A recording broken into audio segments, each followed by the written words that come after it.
A man chooses, a slave obeys. Welcome to the Ethics in Video Games podcast, where we explore issues at the intersection of ethics and video games. What follows is a series of graphic, interactive scenes that we can't show you.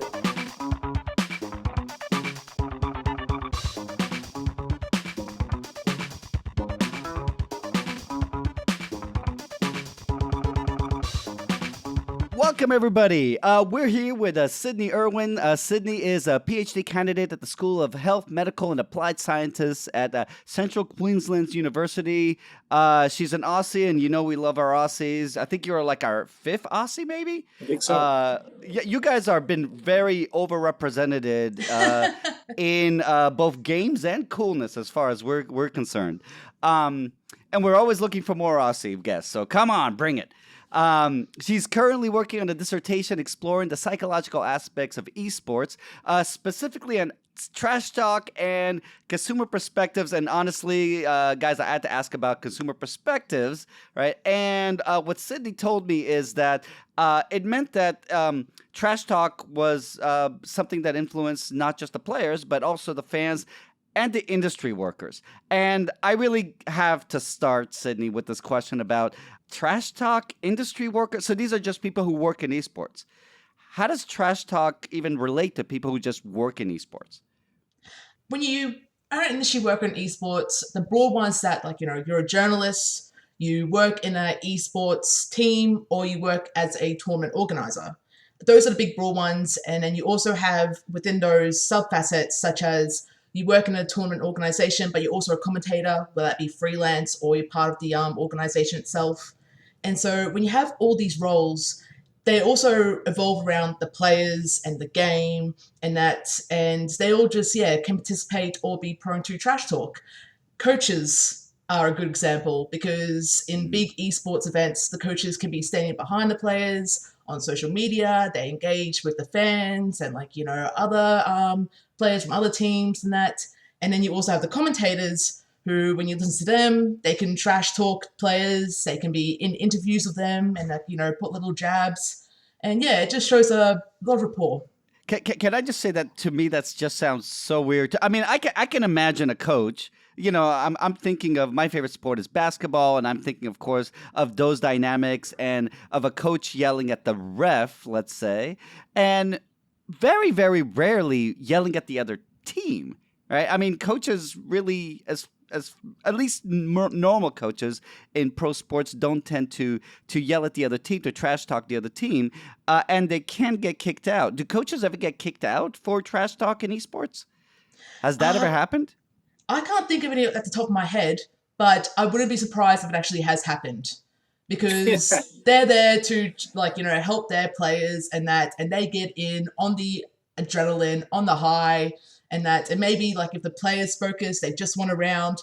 Sometimes the coach will just stand in and just start shouting at the other team, just because they're just so engaged in it. Probably I haven't seen it yet. I would love to see it though, because that would be absolutely hilarious. All of this makes me think of the coach for the New York, was it the New York Yankees back in the 70s? But Billy, what was his name? He was always kicking sand. It was like going out and like really getting in the face of the umpires and the right, but the other team. But the other and the other team too. I mean, and he was constantly getting thrown out of games.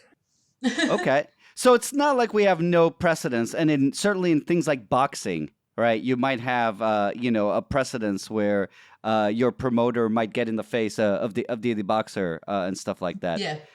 And speaking of commentators, so, I'm thinking of sports commentators. When I think of sports commentators, I'm thinking, there's sort of your team's commentator, right? So I'm thinking of Chick Hearn for the Lakers, who I grew up with. Everybody loved him and he loved the team, but he was also neutral and very respectful of the other team. I've never heard him trash talk anybody.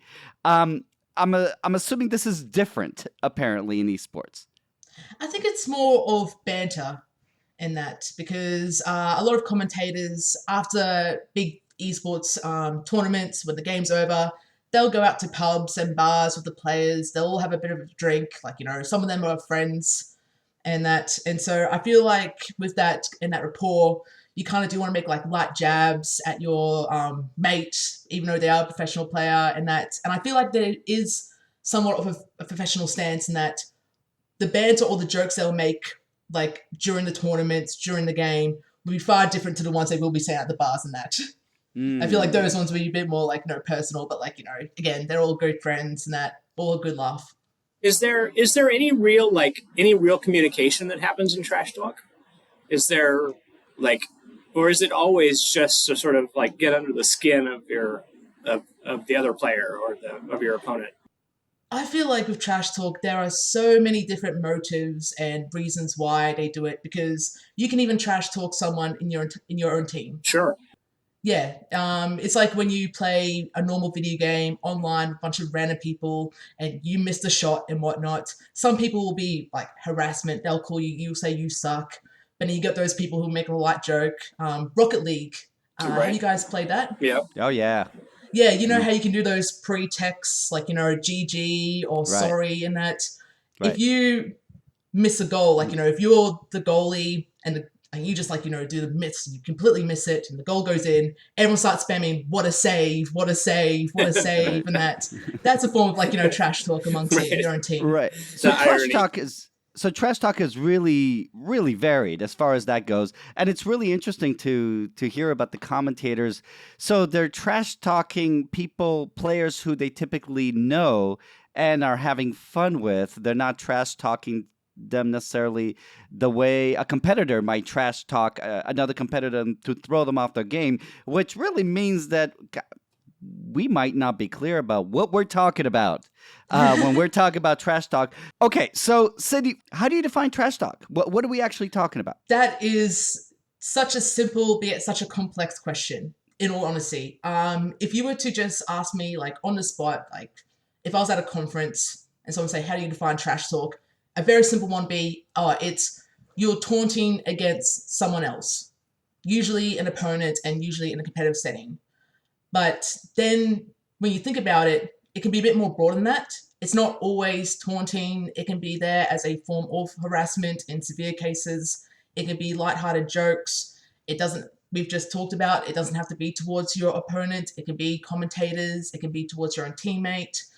Coaches will trash talk players and that for the exact same reasons as teammates do. And then when you look at motive, it's not just sometimes to get under their skin. It can be there as a joke. It can be more impulsive. When you see players pop off during tournaments, they're not there to try and get into like the other guy's head. They're just there to there to just let off steam. They're just screaming at the top of their lungs. So it's just there's so many ways trash talk can be seen, how it can occur, and to just put it down to one definition, I think it's just impossible. Right. It sounds like there's as many ways to trash talk somebody as there is just to have a conversation. It's just other ways of expressing a variety of different ways of things you might want to express at the moment, whether it's frustration or whether it's a taunt or whether it's, okay. All right, I see that. But we still need to kind of put it into box of trash talk versus just, other forms of communication that we're having here, right? So we can have a lot of varieties of trash talk, right? But it's obviously going to be different than just emoting, right? Just yelling for myself, like, where I'm not talking to anybody, right? That's not gonna count. And politely going to tell someone that they're doing a great job is not gonna count. But is it always negative? Unless your motive, right, is going to be different here.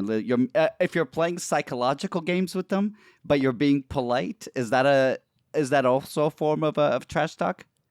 Yeah, definitely. I feel like trash talk can be on a spectrum when it ranges from, if you've got trash talk in the middle, you've got banter at one end, and then you've got harassment and toxicity on the other. Okay. And depending on what is said, like the context, who it's directed towards, and your relationship with that person, and also the motive behind it, I feel like that is when it varies. And that's when we talk about whether trash talk is acceptable or unacceptable, when the penalties apply, when players have to make the apologies, and all that. Andy and I actually talked about trash talk in our God, Andy, I think it was our very first episode about the Magic Circle. Yeah. Because you brought it up. Because we were talking about, City. I don't know if do you know the idea of the Magic Circle? No. All right, so the Magic Circle, right, is the idea that essentially games take place within this kind of magic circle where everything that belongs to the game kind of belongs within the Magic Circle, and there are things that you can do in the Magic Circle, and there are things that you can't do in the Magic Circle that you would do in the real world, and vice versa. And Andy brought up the example of trash talk. I think Andy was boxers before a boxing match. Right. Yeah. So, the idea is that when you agree to play a game, you're agreeing to step into the magic circle. And then now, once you've agreed to do that, then the rules sort of change, the social rules, the physical rules, sometimes, very specifically. And then these sorts of social rules too just can change. And so, two boxers have agreed to box each other. They've stepped into the magic circle. They haven't yet stepped into the ring, but they're already playing the game. Yes. Oh, yeah. Yeah. Very interesting. And if you go by that, so let's say any trash talk.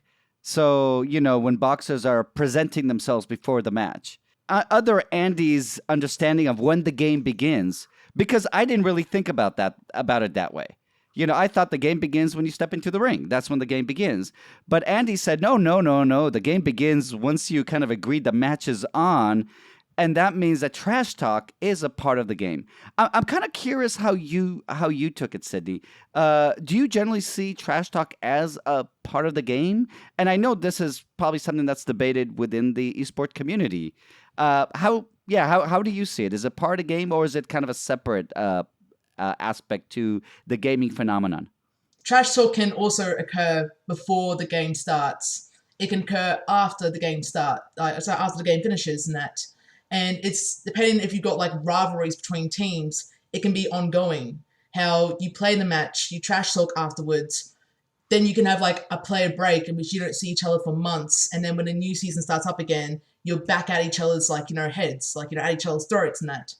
And yeah, so I think trash talk is just, it happens in any form of competitive setting.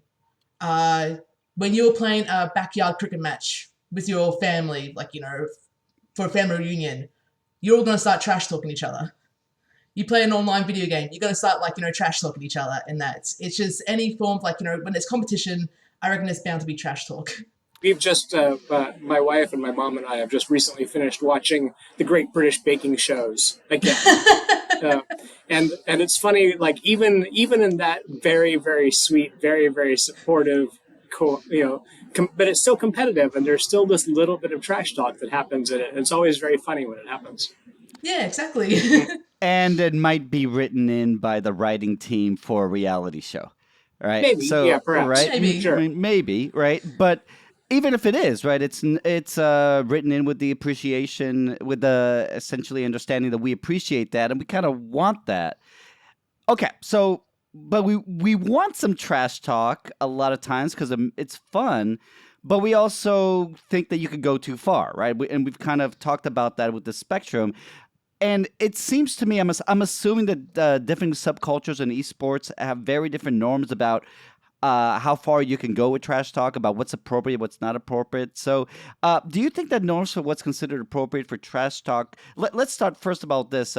Are the norms of kind of what's appropriate in trash talk in traditional sports different than essentially what you know about trash talk in esports? It's really interesting. Whenever a player gets trash talks, and it's a big one, it spreads on social media, a lot of spectators along Reddit, along Twitter, they'll always comment and say how, trash talk is fine because it's seen in traditional sports. But then on the other hand, you've got it. I feel like when it comes to trash talk in esports, it's very unique because in order to become a professional esports player, you're going to have to play the game originally yourself. So you'll be there in the casual setting with strangers and whatnot, building up your skill set. And there's going to be trash talk there as well. So even when it's not completely competitive, where you're just playing online just for the sake of playing online, and yeah, but I feel like again, just at the end of the day, when it's something competitive, there's just always going to be trash talk, and I feel like yeah, in sports, any form of sport environment, you're going to see it. Esports or conventional. But there's a really big difference between. I mean, I'm thinking in sports, right? If I'm playing for, let's say, my high school team, they're going to, at least our teams did, really focus on the importance of sportsmanship, right? As really a key part of it. Little league baseball, everybody's going to shake hands afterwards, right? It's a really big part of organized sports. It's going to be a little bit different if I'm playing on the playground, but if I'm playing Counter-Strike, the whole thing is a playground. Yes. Right? Right? And maybe that leads to different kinds of cultures. Yeah, and also within that, there's also different mechanics and the different environments. So baseball, you're in a team of like what, a dozen to 20 people all in the team. Right. In You know esports, everybody. yeah, that's it. But in esports, you're in a team of 5 players up against another team of 5 players. Or in the fighting games communities, it's a one person versus one person. So when you have the big basketball teams and that, and baseball players, there's a lot of people in on the pitch and that. And so you might have 2 people trash talking each other, but you might not, the referee might not be able to see it, the coach won't be able to see it because they're just so focused on the big game itself. But in esports, it's just so small that it's much more easy to pick up on. Right, and And then everybody's mic too, right? So everybody Yeah. can hear everybody. That's it. And also Right. you've got the in-game mechanics. You've got virtual forms of trash talk, like teabagging. Right. When you have different mechanics of different games, you're going to find ways to manipulate those mechanics to make a form of trash talk. Right. In Dota 2, you just spam the voice chat box, I'm going to wreck ya, I'm going to wreck ya, from the character and that. And that's a way to if you're on the receiving end, that gets into your skin. That's psychological warfare. It's no, stop, and you instantly get tilted. So I'm assuming one thing that this is going to immediately lead us to, which is, I'm assuming since different esports have different mechanics and different numbers of players and different possibilities of interacting with fans, is trash talk different? And it's interesting because one question would be is if trash talk is different, and then another question would be whether it's tolerated differently in different esports. So let's I guess start with I'm thinking things like CS:GO, Counter-Strike Global Offensive versus Fortnite, right? That alone just seemed like a dramatically different kind of game with different types of players. Are the trash talk between communities really different? I think yes, because if you look at the CS:GO and Fortnite example, in CS:GO you've got voice comms. You're always talking to your other players. In Fortnite, when you're in that big 100 people arena, you're not going to have the opportunity to trash talk. So then you have got to use more virtual forms of trash talk, like the dancing, that little L high kick dance that you do whenever you over an avatar's fallen body and that. And I also found out there are some game developers that will implement their own rules to either encourage or distance trash talk. Blizzard and Overwatch is a good example because a couple of years ago, at the end of the game, you can type in GGEs, good game, easy. Sort of saying oh, good game, but it was easy for me because you're just a poor player, right?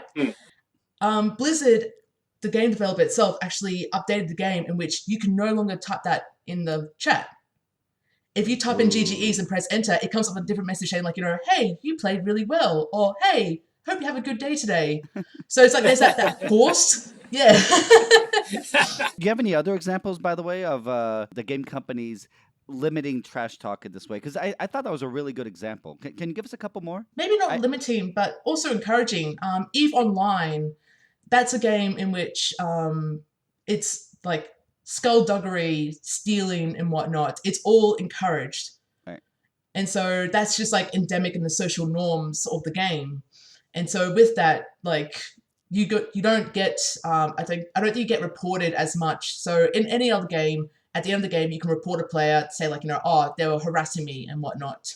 I feel like games like EVE Online, while it's still there, players probably might not report it as much because it's just more like endemic into the culture.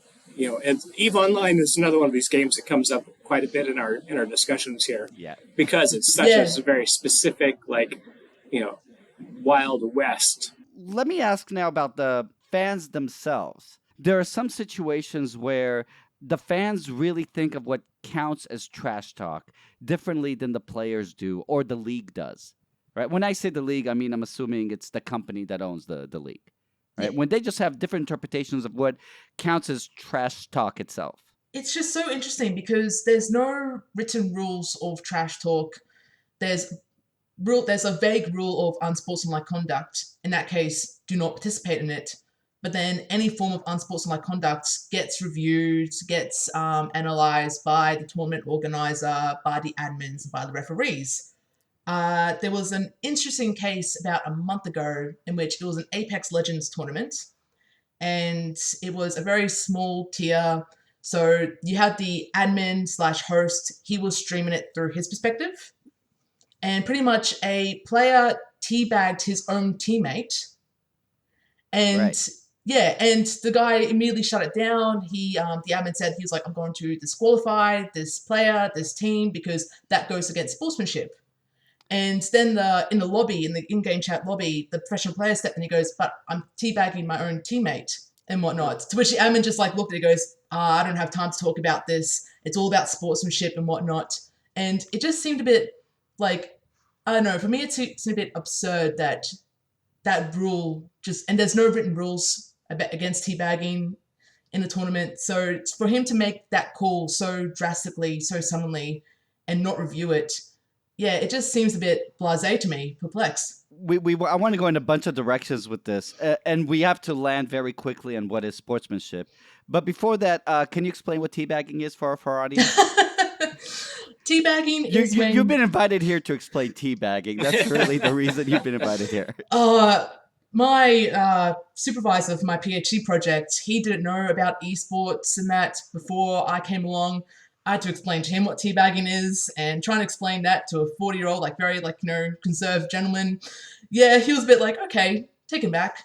Teabagging is when you eliminate a player, either their fallen avatar's body or a certain box where you can loot their weaponry, and that it just remains in the game. Teabagging is when you show dominance over the player by approaching that body or box, and you just use the crouching mechanic up and down, and it simulates a very vulgar sexual act. That's a very simple term for it.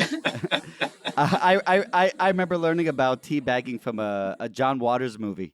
John Waters has, his movies are a lot of times about, gay and trans populations in Baltimore, and essentially a stripper would teabag you with his balls. And that was considered both funny and to some people sexy. I posted the article of this teabagging incident to my feed on Twitter, and I asked people what they thought.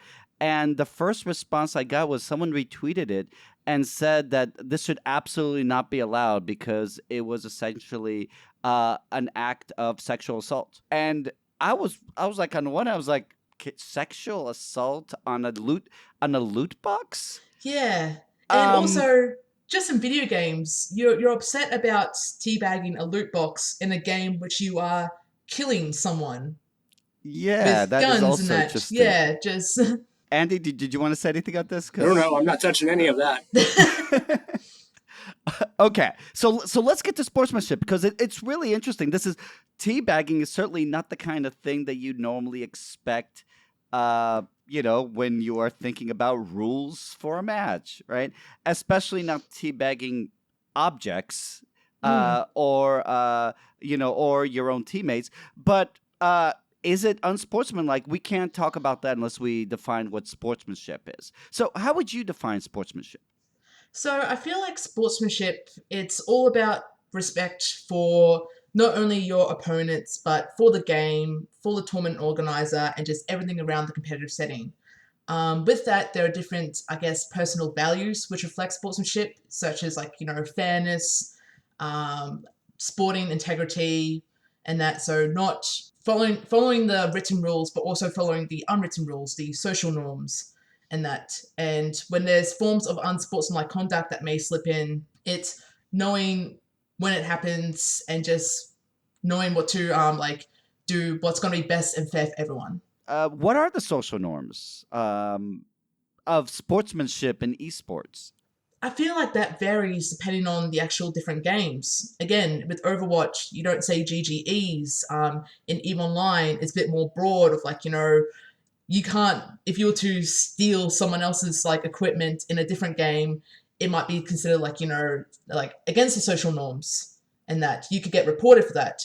But in EVE Online, it's encouraged. In fact, that even shows you have a bit of respect for your opponent when you do that, because for the skill set for them to go into your area and steal your equipment, you just that's a fault on your behalf. Okay, I didn't make my defenses stronger. So yeah, there's respect there as well. Even though it's something that is considered unsportsmanlike, there's also a hint of respect for your opponent there.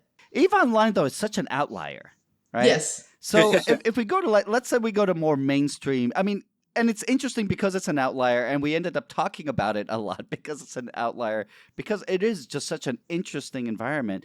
But, typically we have essentially, you did talk about respect, right, for the game, for the other team.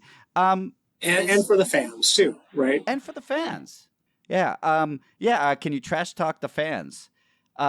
Sure. I mean, Yeah. that happens all the time in esports and regular sports.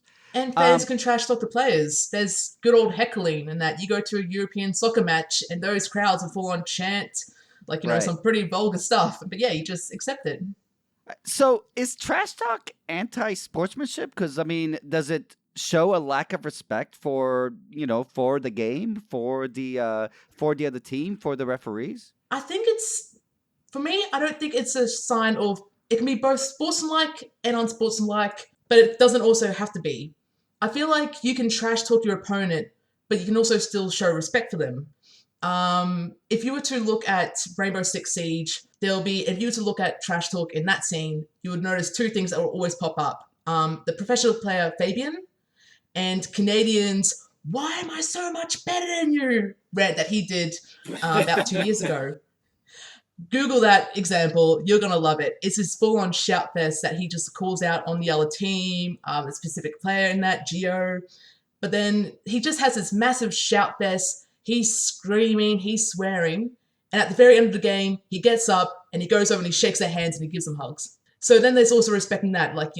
You can trash talk each other, but then at the end of the game, you shake hands and whatnot. And you understand that it's all for the game. That's and right. I feel and like it's when all it comes part to of the game, right? Yeah, that's it. When trash talk becomes unsportsmanlike, or more specifically unacceptable, is when it doesn't apply to the game.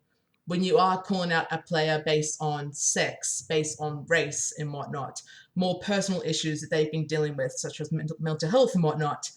When you use that context to your trash talk, that's when, yes, it's when you hear professional players getting removed from teams, having to make formal apologies. You understand why, because that is, a bit more, unacceptable. Yeah, and I'd like to add too that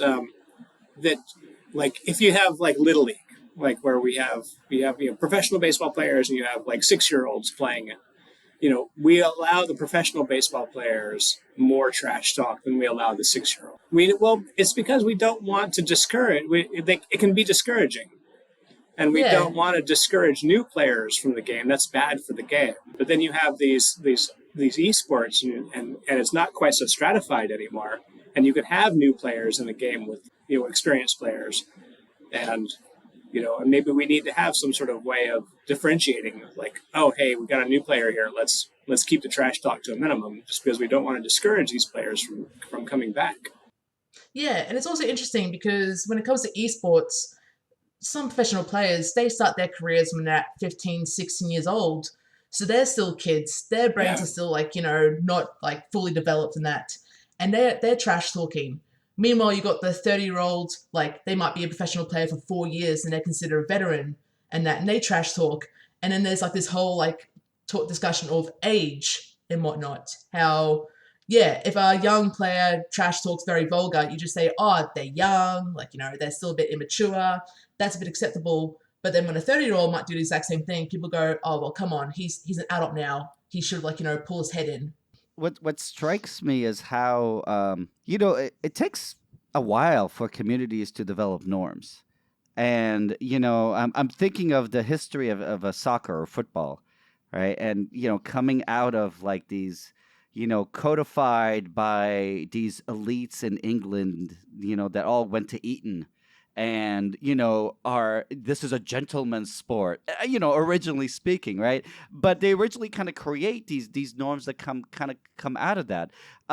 It's interesting to say that the example of a player that might trash talk throughout the game and then afterwards, give the other player a hug and show respect to it is really interesting, because that works only if that's a norm that's understood, that it's okay to have trash talk, and also trash talk within the means of whatever that's allowed, because obviously we've already established that there are some things like someone's sex, age, race, etc., that might be, and I don't know if age is off the table, which is kind of an interesting one in itself, sexual orientation, whatever it will be. With other leagues, a lot of times the league comes in and codifies what the norms are. And I know that sounds weird, because how can a league codify what the norms are? But they seem to do it through some sort of social pressure. Somebody has to do it. Somebody has well, a lot of times norms just develop, but if no one does, look, leagues right now are trying to figure out how to do it, right? And they have a hard time because they're doing it because the training grounds for esports, which is just the regular games themselves, can be so toxic, right? Could have such a so much trash talk. There's so much harassment there that it's hard to kind of say. But now that you're a professional, things are going to be different. But the game is still going to be fun. Damn it! It's the game you love. Just you got to play it in a sportsmanlike way, and we have to teach you what those are. I'm not sure exactly where I'm going with this, except to point back to the difficulty, because I imagine the player that has talked shit about me for the last 45 minutes and really made me feel like I'm deeply disrespected, is now coming up to me to give me a hug. I might have a different set of expectations in mind and feel like he doesn't deserve to be given disrespect after talking to me that way.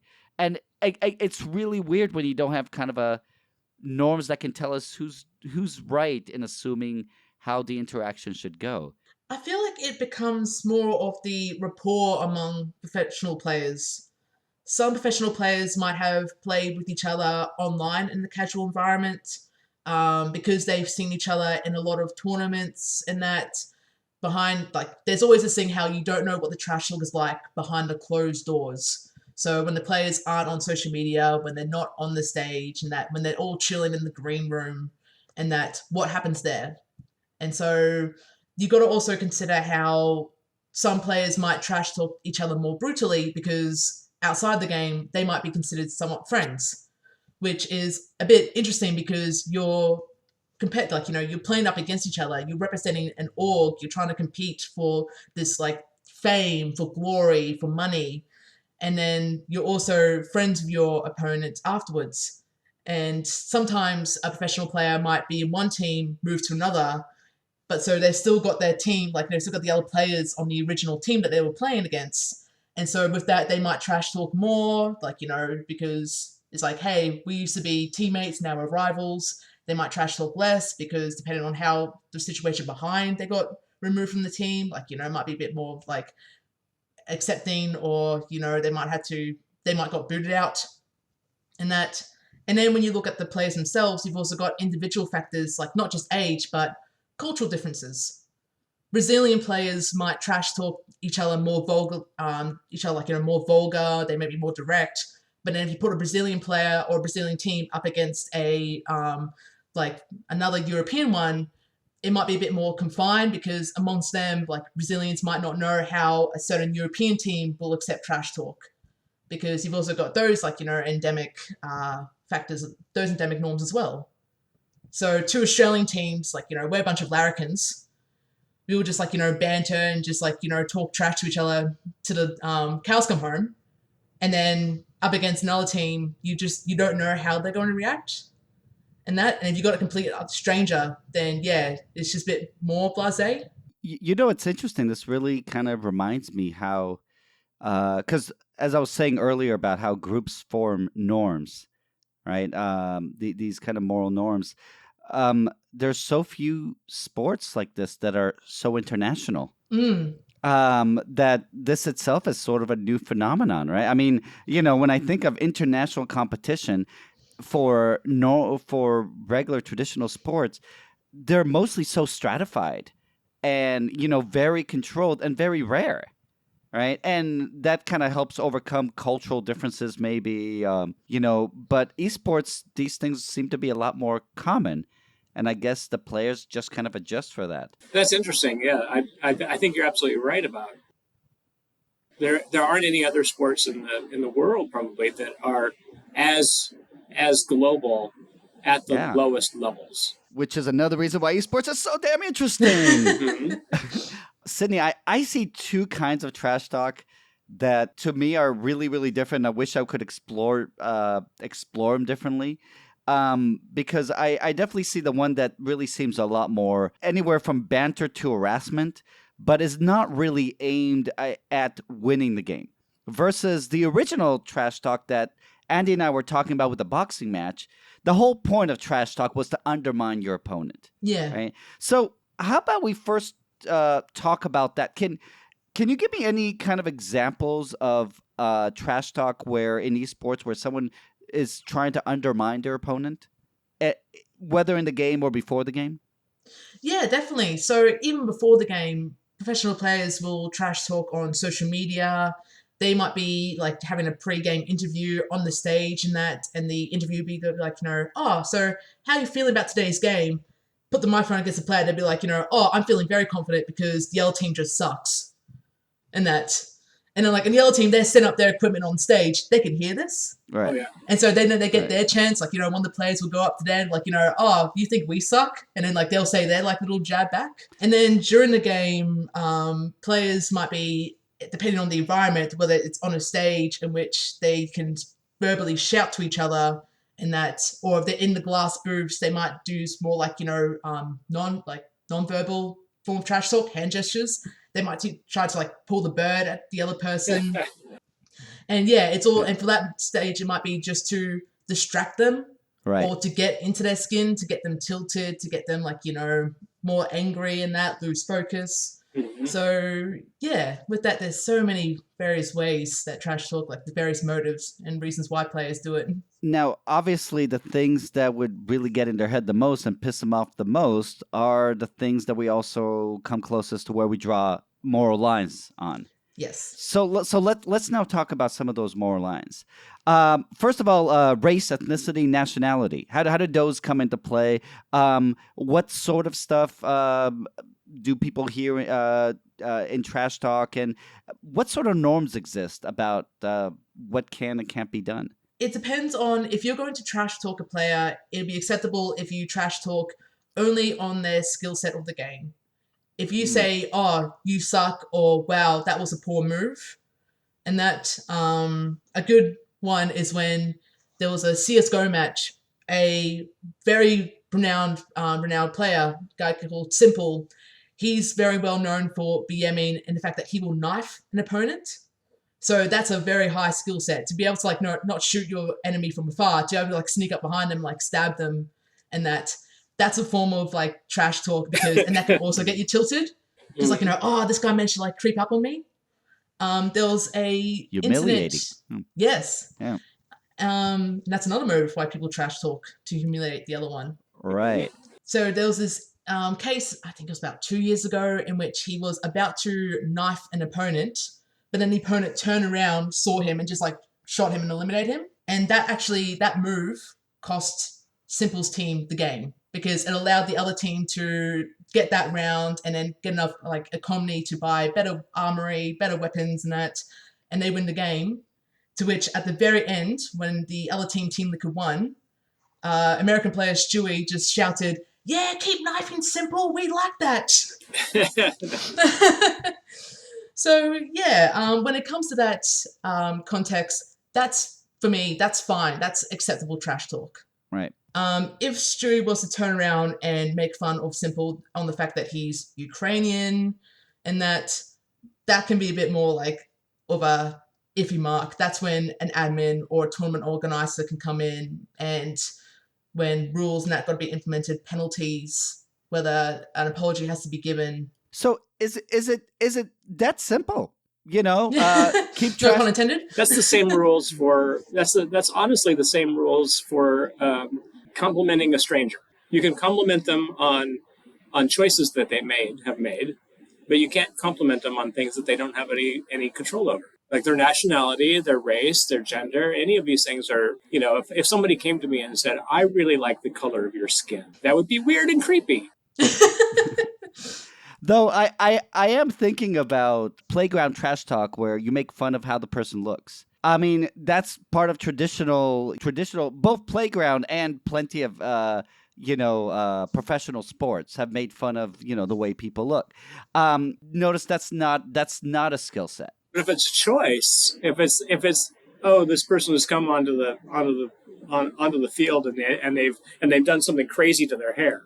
Yeah, or they might have a bad haircut, and that could be a bit lighthearted because that's something that you can just make a fun of easily. Right. Or the way they dress, or and though notice, I mean, you're imposing, Andy, what is one principled way to do this, right? The things that the things that they chose rather than, though of course our choices are also a product of our environment. Sure. That matters too. But to go back, Sydney, to this idea of where the norms go. I mean, is it really just as simple as you can only talk about the skill? Or is it open to other, because, we could talk about race, sex, sexual orientation, religion. But besides that, we could talk about haircuts, right? So, right, we could talk about, choice of T-shirts, right? We could talk about sponsors even. I don't know why anyone would talk shit about someone's sponsor, because that seems that it would no longer allow you a road to potentially be sponsored by them. But I mean, so would all these, and notice these are not necessarily offensive, right, to the person. Are these things part of the norms that you can do, or is the norm just very, very strict?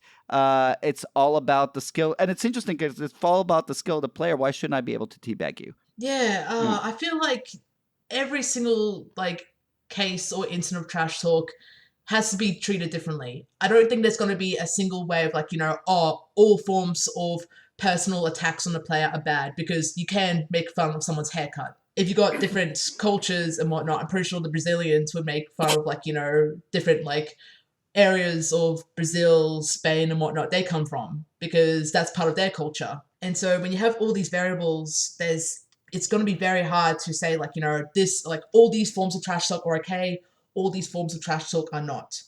The social norms, there's never going to be a single way of of what trash talk is or is not unacceptable. Because then you've also got to consider the player's own identity, their own gender, their own race, their relationship with the person they trash talk to. Is it a teammate? Is it a opposing player? What's their relationship like with that opposing player? Were they on different teams beforehand? Were they originally on the same team? And that there's just too many factors. So when it comes to social norms, it's so interesting, because it's almost like what the social norms are.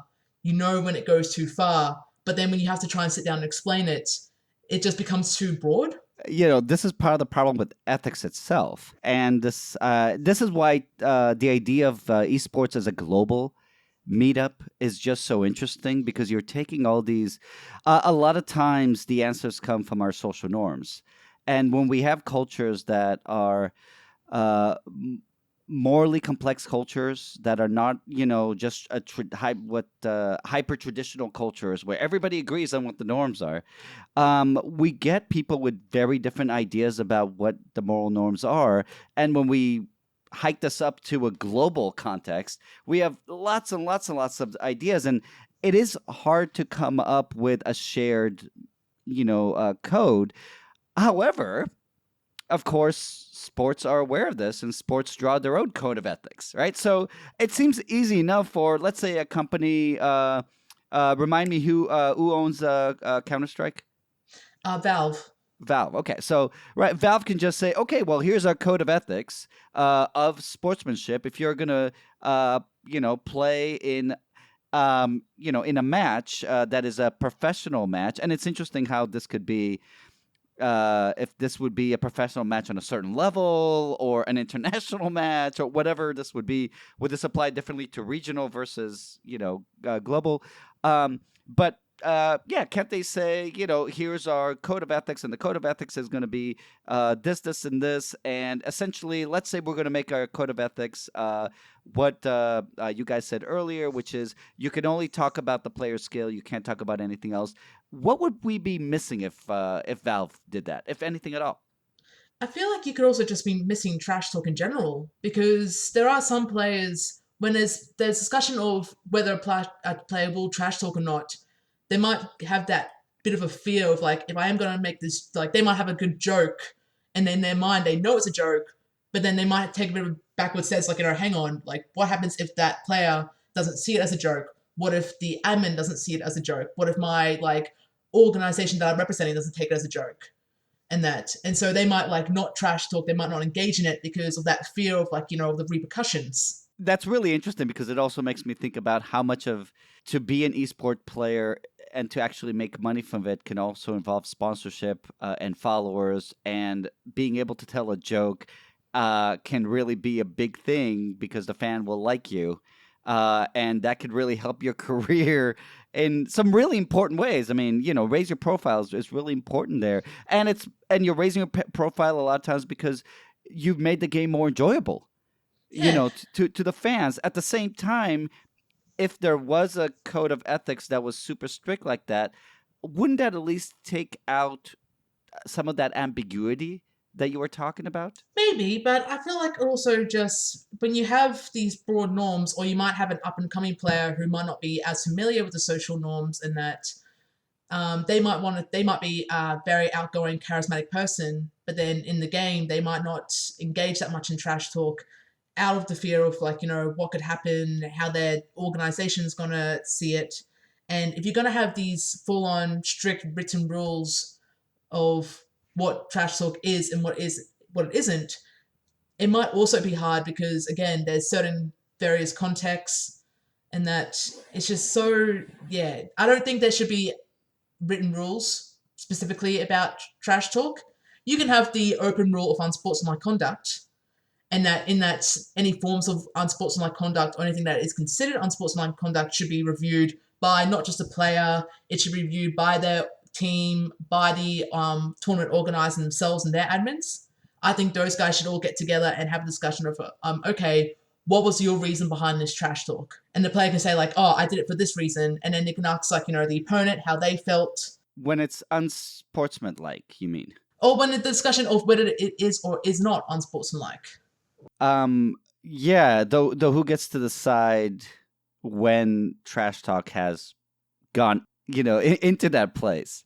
When it generates enough discussion. Yes. Right, when people care enough. Right, but that seems to it's interesting because it's easy to say there should be no unsportsmanlike behavior if we haven't defined unsportsmanlike, and we're leaving unsportsmanlike behavior completely devoid of any content. But it also is arbitrary. And there's always going to be unsportsmanlike conduct. There's always going to be that player. If your goal is to just purely win, you're going to try and find fissures and find ways to win by all means necessary. And with that, it comes through unsportsmanlike actions and whatnot. You cannot get rid of there's no one's going to play the games by the rules set in stone. There's going to be one person. There's always going to be cheaters. There's always going to be match fixers and that. And the more that you try to define those rules, the more those players will just brinkmanship this. They'll just push right They'll up. try and twist it right along that edge of that rule. Yeah. doesn't that still seem better than? I mean, No. I'm thinking about how other sports do this, right? I mean, other sports do have rules. They have kind of set penalties that are imperfect. The rules themselves, you never have a rule that is perfectly clear. I mean, think about soccer. Soccer is another one where it is global, but literally the referee on the field makes the decision. Yes, that is true. But if the referee made a decision that was considered out of the proper context, if he gave you a red card for saying that you hated the number on another player's shirt to that player, I don't know. Sure. That referee would get fired, I'm assuming. But there may be Because- repercussions after the game, but the red card would stand. Even after the game, there could be discussions.